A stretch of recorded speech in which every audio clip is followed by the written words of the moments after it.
अस्सलाम वालेकुम second year students. मैं हूं अब्दुल रज़ाक और चैप्टर 17 फिजिक्स ऑफ सॉलिड्स में हम मैकेनिकल प्रॉपर्टीज ऑफ सॉलिड्स को डिस्कस कर रहे हैं। इसी सीक्वेंस में आज के हमारे टॉपिक का नाम है strain energy stored in deformed material. तो किसी मटेरियल को जब हम डीफॉर्म करते हैं उसमें एनर्जी स्टोर्ड का एक्सप्रेशन क्या है, इसको जानने के लिए हम चलते हैं अपने व्हाइट बोर्ड की तरफ। डियर स्टूडेंट्स, हम चैप्टर 17 फिजिक्स ऑफ सॉलिड में mechanical properties of solids discuss कर रहे हैं। आज हमने इससे रिलेटेड जो टॉपिक स्टार्ट करना है उसका नाम है strain energy stored in डीफॉर्म्ड materials. सबसे पहली हेडिंग बनेगी इसकी केस स्टडी की। केस स्टडी में हम ये कंसीडर करेंगे कि हमारे पास एक वायर है और वायर की जो इनिशियल लेंथ है वो L है। इसके ऊपर हम लोड हैंग करते हैं डिफॉर्मेशन के लिए, यही लोड फोर्स के इक्वल है और हमने इसे W के इक्वल भी लिखना है, जो फर्दर किसके इक्वल होगा, फर्दर mg के इक्वल होगा। इसकी वजह से इस वायर में एक्सटेंशन जनरेट होगी और इस एक्सटेंशन को हम इस टॉपिक में L1 का सिंबल असाइन कर रहे हैं। ये एक्सप्रेशन हमने फाइनल फार्मूले के अंदर यूज करना है, लेकिन बुक ने जनरली इसे सिंपली L का नाम दिया है। लेकिन ये बात नोटिस करने की है कि प्रीवियसली हम एक्सटेंशन को डेल्टा L और ओरिजिनल लेंथ को L का सिंबल दे रहे हैं, जबकि अब हमने जो ओरिजिनल लेंथ है उसे कैपिटल L का सिंबल देना है और डेल्टा L की जगह पे स्मॉल l या फिर L1 लिखा जाएगा इस टॉपिक के अंदर।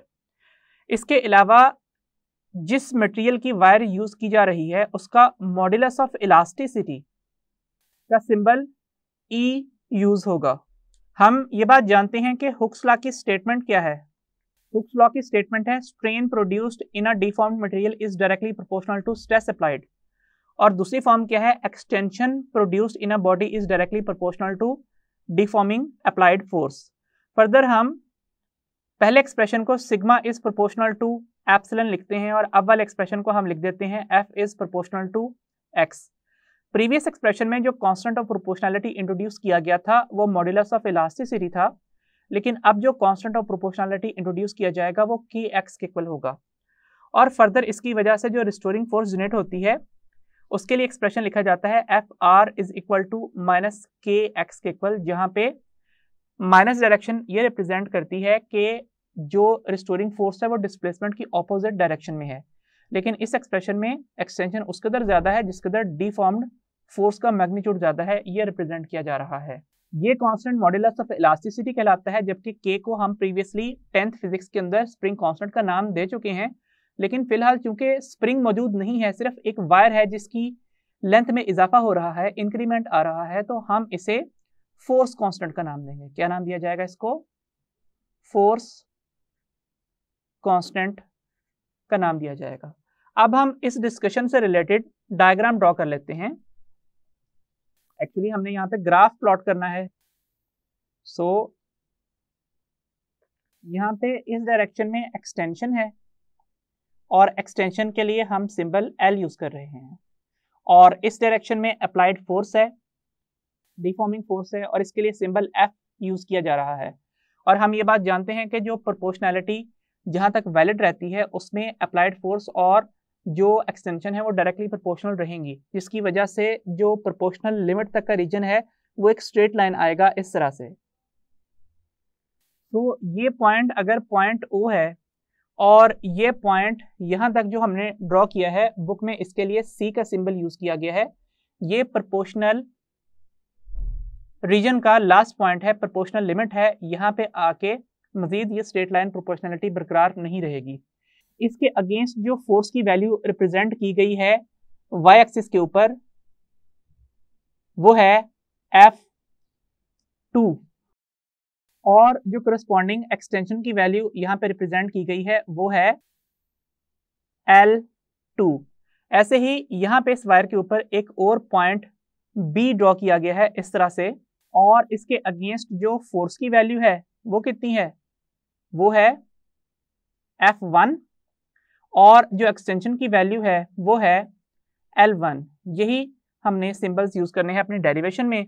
इसके अलावा यहाँ पे जनरली एक instantly constant force F represent की गई है, जिसके अगेंस्ट यहाँ पे जो एक्सटेंशन आ रही है वो इस तरह से एक नैरो से रीजन में रिप्रेजेंट की गई है, और इस रीजन का नाम क्या लिखा गया है, डेल्टा एक्स। फर्दर अगर हम इस ग्राफ के पॉइंट सी से बियॉन्ड जाएं तो इलास्टिक रीजन ही कंटिन्यू होगा, लेकिन अब प्रोपोर्शनलिटी बरकरार नहीं रहेगी। यहाँ पे इलास्टिक लिमिट या फिर यील्ड पॉइंट आएगा, फिर फर्दर आगे चलते हुए यहाँ पे अल्टीमेट टेंसाइल स्ट्रेस का पॉइंट आएगा, और आगे मजीद चलते हुए यहाँ पे फ्रैक्चर पॉइंट भी आएगा। तो जैसे कि हम ये बात जानते हैं कि प्रीवियस टॉपिक में हमने stress is directly proportional to strain लिखा था। Stress force per unit area होता है, और जो स्ट्रेन है वो डेल्टा एल बाय एल के इक्वल होती है। सो अगर किसी वायर का एरिया और लेंथ कांस्टेंट रख लिए जाएं तो जो फोर्स है वो एक्सटेंशन डेल्टा एल या फिर एक्स के डायरेक्टली प्रोपोर्शनल होती है। तो जो ग्राफ स्ट्रेस वर्सेस स्ट्रेन का आना था वही यहाँ पे फोर्स वर्सेस एक्सटेंशन का भी आएगा, सेम उसी ज्योमेट्रिकल शेप के अंदर। फर्दर अब हम इस ग्राफ से रिलेटेड मैथमेटिकल डिस्कशन स्टार्ट करने जा रहे हैं। अगर हम इस ग्राफ की स्लोप फाइंड करें, स्लोप ऑफ लाइन OC, चूंकि स्ट्रेट लाइन पॉइंट C तक रहती है इस वजह से वहां तक की हम स्लोप फाइंड आउट कर सकते हैं, that is equal to tangent theta that is equal to perpendicular over base. और अगर हम यहाँ पे पॉइंट B वाली लाइन को देखें कि अगर ये पॉइंट B है और ये पॉइंट A है, तो परपेंडिकुलर लाइन क्या है, दैट इज लाइन AB, और बेस लाइन क्या है, it is OB। That means ये लाइन बेस है और ये जो लाइन है ये परपेंडिकुलर के इक्वल है, और जो परपेंडिकुलर लाइन है वो फोर्स F1 से रिप्रेजेंट की गई है, और जो बेस लाइन है वो L1 के जरिए से रिप्रेजेंट की गई है। अब हमने जिस तरीके से देखा था कि यहाँ पे हुक्स लॉ के मुताबिक F is equal to KX लिखा जाता है, तो KF ओवर X के इक्वल आता है। तो यहाँ पे इस केस में फोर्स को F1 और एक्सटेंशन को L1 लिखा गया है, लेकिन डायमेंशनली ये किसके इक्वल है, ये स्प्रिंग कांस्टेंट K के इक्वल है, जिसे फिलहाल हमने क्या नाम दिया हुआ है, फोर्स कांस्टेंट का नाम दिया हुआ है, क्योंकि फिलहाल स्प्रिंग मौजूद नहीं है बल्कि एक वायर मौजूद है। और इसके यूनिट्स क्या होंगे, फोर्स के यूनिट्स न्यूटन और एक्सटेंशन के मीटर होते हैं। फर्दर अगर न्यूटन की जगह पे किलोग्राम मीटर पर सेकंड स्क्वायर पुट कर दिया जाए और साथ यहाँ पे 1 ओवर मीटर लिख दिया जाए तो ये यूनिट्स किलोग्राम पर सेकंड स्क्वायर बनेंगे, और जो K की डायमेंशंस हैं वो क्या लिखी जाएंगी, वो MT-2 के इक्वल लिखी जाएंगी। सो इस तरीके से हमें इस ग्राफ की स्लोप इंफॉर्मेशन दे सकती है। फर्दर अब हम डिस्कस कर लेते हैं कि इस ग्राफ का एरिया हमें क्या इंफॉर्मेशन देगा। सो यहाँ पे हम लिखते हैं area of force extension graph. A का सिंबल असाइन कर रहे हैं, और ये एरिया क्या होगा, ये किसी numerical constant multiplied by length, length के ऊपर फोर्स लिखी गई है, और इसके अलावा विड्थ के ऊपर एक्सटेंशन है L। सो इसके जरिए से फाइंड आउट होगा। और अगर हम यहाँ पे ये वाला एरिया कंसीडर करें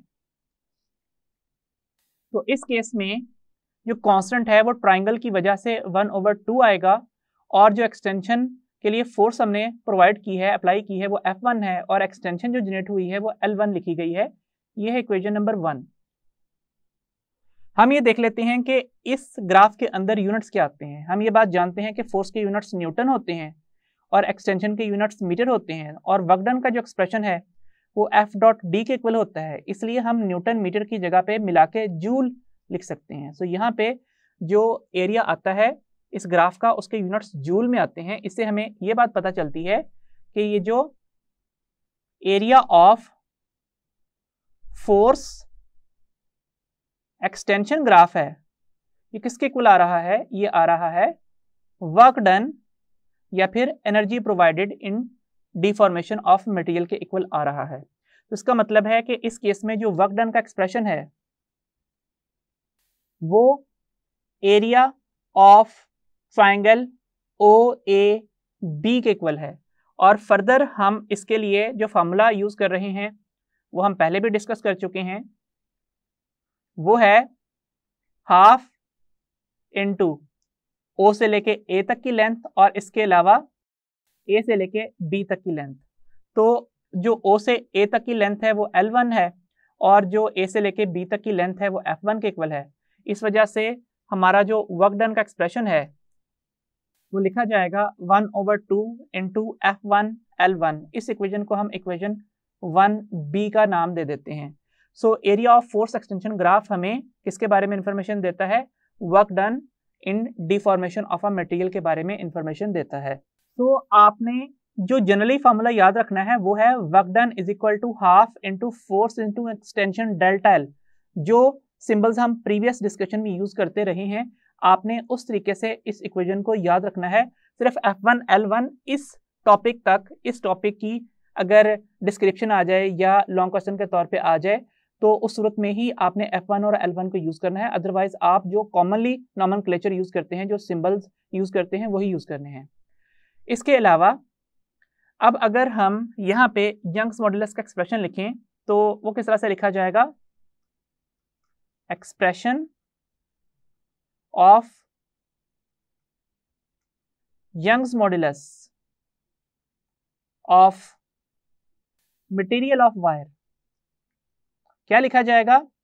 y is equal to stress over strain या फिर F/A divided by delta L by L या फिर y is equal to F/A divided by delta L by L या फिर y is equal to F/A multiplied by L over delta L। Simply आप इस expression को लिख लीजिए y is equal to FL over A delta L।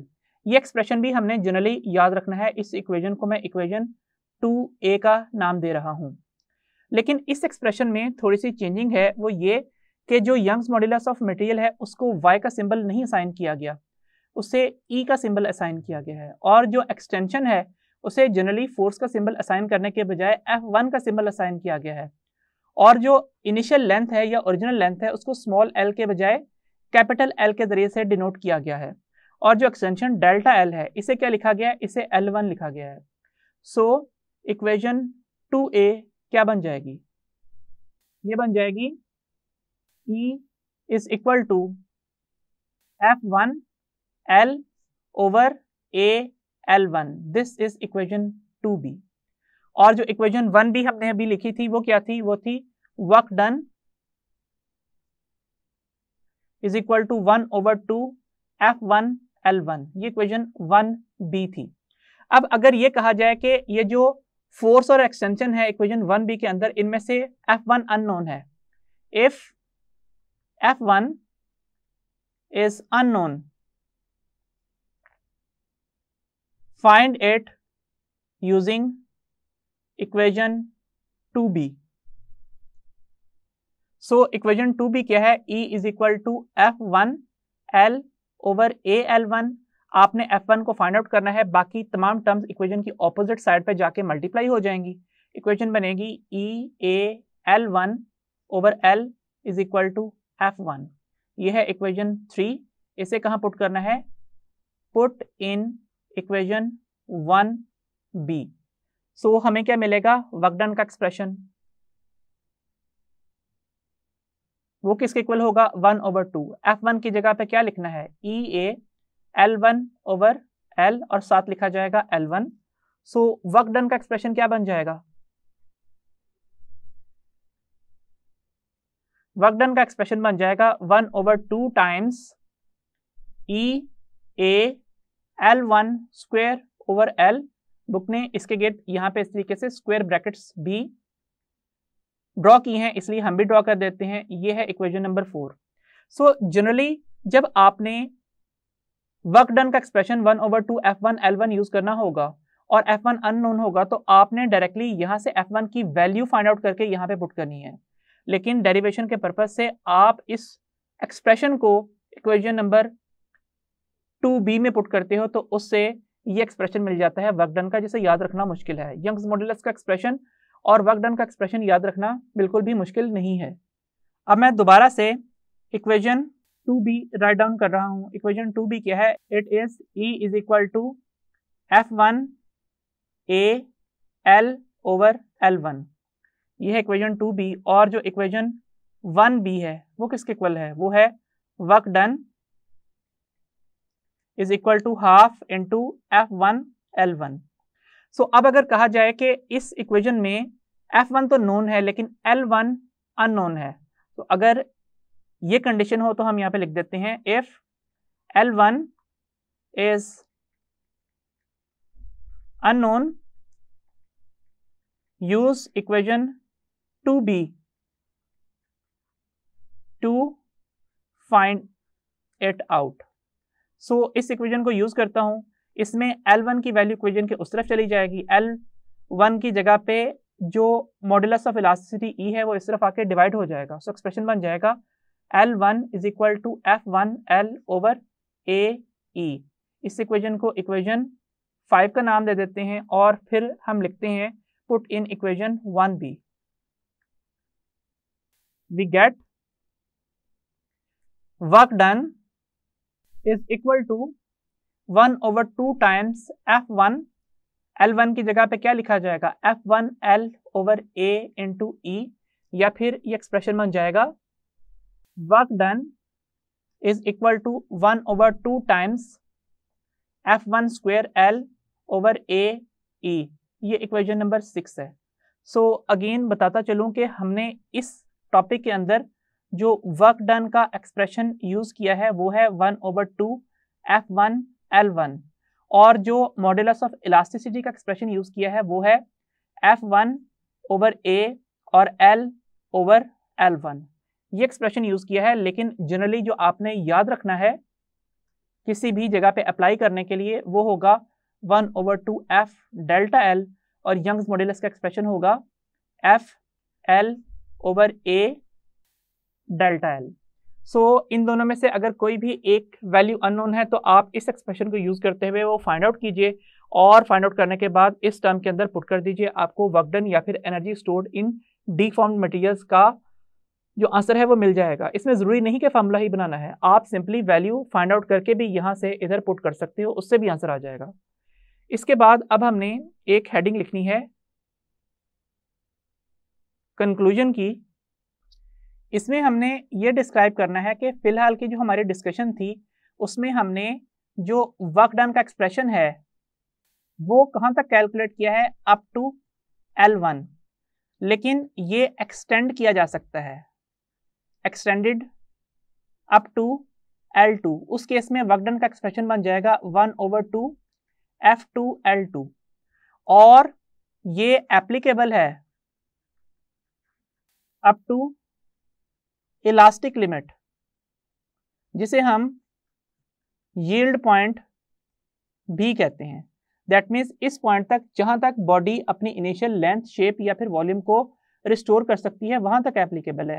हाँ, ये अलग बात है कि इस जगह तक हम फिर जो एक्सप्रेशन यूज करेंगे वो ट्राइंगल का नहीं होगा, बल्कि हमें यहाँ पे इस पोर्शन को स्मॉल लेंथ एलिमेंट्स में इस तरह से स्प्लिट अप करना पड़ेगा।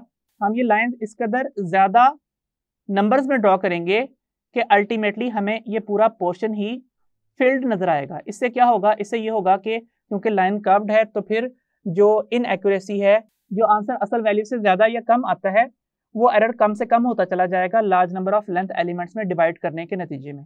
और अगर हम ऐसा नहीं करते, हम सिंपली इसको इस तरीके से ट्रिपीजियम के तौर पर डील कर लेते हैं कि यहाँ से यहाँ तक का जो एरिया है वो ट्रिपीजियम का एरिया है, तो ट्रिपीजियम का एरिया यहाँ पे अप्लाई कर दें, या फिर आप इस रेक्टेंगल के एरिया के अंदर ट्राइंगल का ये वाला एरिया ऐड कर लें, तो इससे भी एनर्जी स्टोर्ड का आंसर आ जाएगा, लेकिन वो असल वैल्यू से कम आएगा क्योंकि उसमें एक एरर आ रहा है। इसलिए बेहतर यही होगा कि आप इसको स्मॉल लेंथ एलिमेंट्स में डिवाइड करें और इसके तमाम आने वाले एरियाज को भी ऐड कर लें इस एक्सप्रेशन के अंदर, तो उसके नतीजे में आपको work done in deformed material या energy stored in deformed material का एक्सप्रेशन मिल जाएगा। सो ये हमारे आज के टॉपिक की डिस्कशन थी। इसमें बुक ने इस पॉइंट को H और इस पॉइंट को G का नाम दिया है और कहा है कि अगर यहां तक वर्क डन का एक्सप्रेशन फाइंड आउट करना है तो हमें एरिया फाइंड करना है, एरिया अंडर HG ग्राफ, ये एरिया फिर टोटल फाइंड आउट करना है। और जाहिर बात है फिर उसे हम स्प्लिट अप करेंगे किसमें, एरिया ऑफ ट्रायंगल OC, और अगर इस पॉइंट को D का नाम दे दिया जाए तो OCD ये इस ट्रायंगल का एरिया है और इसमें एड अप होगा ट्रिपीजियम का एरिया। सो इस एरिया को क्या नाम देंगे, DCHG। इन दोनों एरियाज को ऐड करेंगे तो इससे हमें एनर्जी स्टोर्ड का एक्सप्रेशन जो है वो मिल जाएगा। सो इस तरीके से हम यहाँ तक एनर्जी स्टोर्ड इन डिफॉर्म्ड मटेरियल को फाइंड आउट कर लेंगे। सो यहाँ तक हमारे टॉपिक की डिस्कशन थी। अब हम चलते हैं इससे रिलेटेड कुछ MCQs की डिस्कशन की तरफ। अब अपने MCQs की डिस्कशन की तरफ चलते हैं। पहला MCQ है, a wire is extended by application of an external force. The force versus extension graph is shown. What is force constant of the material? हम ये बात जानते हैं कि स्लोप अगर फोर्स एक्सटेंशन ग्राफ की फाइंड की जाए तो वो फोर्स कांस्टेंट k की वैल्यू के इक्वल आती है। तो यहाँ पे अगर हम इस तरीके से एक ट्रायंगल कंसीडर कर लें कि ये हाइपोटेनियस है, ये लाइन बेस है और ये लाइन परपेंडिकुलर है, तो परपेंडिकुलर की जगह पे मैंने क्या पुट करना है, 10-0 न्यूटन, और एक्सटेंशन बेस की जगह पे क्या पुट करना है, 70 मिलीमीटर -0 मिलीमीटर। सो इसका मतलब ये हुआ कि यहाँ पे फोर्स की वैल्यू पुट की जाएगी 10 न्यूटन और एक्सटेंशन की वैल्यू 70 मिलीमीटर पुट की जाएगी। अब मिली प्रीफिक्स है, उससे मुराद क्या हुई, उसका मतलब हुआ कि हम यहाँ पे 10⁻³ मीटर पुट करेंगे। 10⁻³ न्यूमरेटर में आ जाएगा और +3 बन जाएगा, डिनोमिनेटर में 70 मौजूद होगा न्यूटन पर मीटर में। अब 0 को 0 से कैंसिल आउट कर दें, फर्दर ये वैल्यू लिखी जाएगी 1000 न्यूटन डिवाइडेड बाय 7। अब 7 1s are 7 होता है, 3 रिमाइंडर आएगा, फिर 4 आएगा और उसके बाद 2 रिमाइंडर आएगा और यहाँ पे 2 लिखा आएगा और डेसिमल के बाद ये पॉइंट्स चलते चले जाएंगे। That means option B correct option है, that is 143 newton per metre. Next MCQ है, a wire is extended by application of an external force. The force versus extension graph is shown. What is energy stored in the wire by 10 Newton of applied force? That means यहीं तक हमने जो है application करनी है force की और इस ट्रायंगल का एरिया कैलकुलेट करना है, क्योंकि हमें ये बात पता है कि इस ग्राफ का एरिया ही हमें स्ट्रेन एनर्जी स्टोर्ड इन डिफॉर्म्ड मटेरियल की वैल्यू देता है। अब ट्रायंगल की वजह से कांस्टेंट 1 आएगा, जबकि इसमें जो लेंथ की वैल्यू है या हाइट की वैल्यू है वो 10 न्यूटन है और जो विड्थ की वैल्यू है वो कितनी है, वो है 70 मिलीमीटर। तो 70 मिलीमीटर इसकी वैल्यू लिख लेते हैं। सो एरिया क्या बन जाएगा, 5 newton into 70 into 10⁻³ newton metre. Newton metre को नेक्स्ट स्टेप में हम जूल लिखेंगे और एरिया किसके इक्वल आएगा, 7 5s are 35 होता है, 70 5s are 350 होगा, 7 10⁻³ जूल्स इसका आंसर आएगा। इसे हम मिला के मिली जूल लिख लेते हैं। तो area is 350 milli joules, that is option B. Next question क्या है, a wire of 5 centimetre square area. So area is 5 centimetre square और 5 सेंटीमीटर होल स्क्वायर, क्योंकि जब पावर होती है किसी यूनिट की तो वो प्रीफिक्स की भी पावर होती है।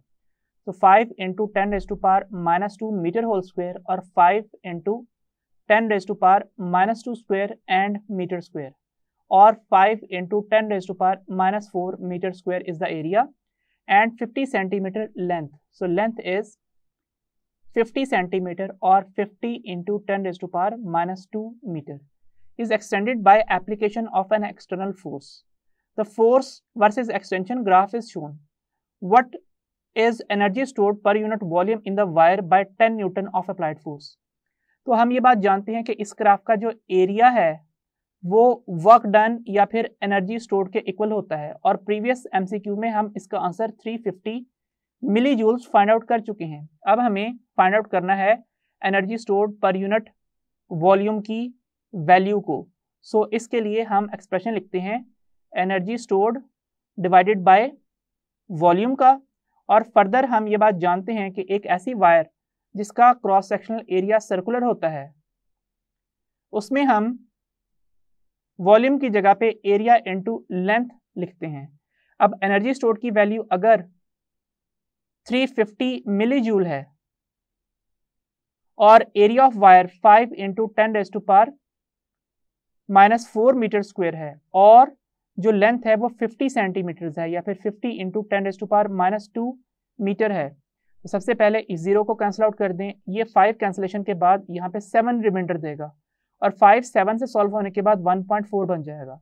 सो यहाँ पे 1.4 को 10⁻³ से मल्टीप्लाई करना है। ये वैल्यू न्यूमरेटर में आके प्लस हो जाएगी, ये वैल्यू भी न्यूमरेटर में आके प्लस हो जाएगी और बेसिस सेम है सो पावर्स ऐड हो जाएंगी और यूनिट्स बनेंगे जूल पर क्यूबिक मीटर के equal. So 1.4 into 10⁻³ joules per cubic metre का आंसर होगा। अब आप 1.4 को 1000 से मल्टीप्लाई कर दें, 1400 जूल पर क्यूबिक मीटर इस एक्सप्रेशन का आंसर है, दैट इज ऑप्शन डी। और यहाँ पे ये बात भी आपके नोटिस में होनी चाहिए कि joule per cubic metre that means energy stored per unit volume, क्योंकि newton metre over metre square into metre भी लिखा जा सकता है, इसलिए इसके यूनिट्स पास्कल्स वाले ही होते हैं। दैट मीन्स जो यूनिट्स प्रेशर के होते हैं वही units energy stored per unit volume के भी होते हैं। नेक्स्ट एमसीक्यू की तरफ चलते हैं। अ 2 centimetre square copper wire that means area given है, एरिया इज 2 सेंटीमीटर स्क्वायर और 2 सेंटीमीटर होल स्क्वायर और 2 इंटू 10⁻⁻2 मीटर होल स्क्वायर और 2 इंटू 10⁻⁻4 मीटर स्क्वायर, ये एरिया गिवन है and length of 100 centimetre. So length की वैल्यू 100 सेंटीमीटर है, जिसे हम 100 इंटू 10⁻⁻2 मीटर या फिर सिंपली 1 मीटर लिख सकते हैं। Is extended through 0.01 centimetre. So delta L की वैल्यू 0.01 इंटू 10⁻⁻2 मीटर है, इसे हम 1 इंटू 10⁻⁻4 मीटर भी लिख सकते हैं। Modulus of elasticity of copper is 110 giga pascals, so 110 into 10⁹ Pascal's.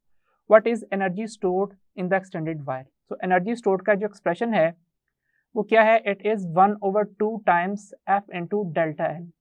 हमें यहाँ पे फोर्स की वैल्यू पता नहीं है, तो हम यहाँ पे यंग्स मॉड्यूलस का एक्सप्रेशन यूज करते हैं F/A divided by delta L by L। अब हम फर्दर इसको इस तरह से लिख लेते हैं F/A divided by delta L by L या फिर F/A और L/डेल्टा एल। यहाँ से F को फाइंड आउट करना है। एक्सप्रेशन बन चुका है y is equal to F/L/A delta L. अगर फोर्स फाइंड आउट करनी है बाकी टर्म्स इक्वेशन की ऑपोजिट साइड पे जाके मल्टीप्लाई हो जाएंगी।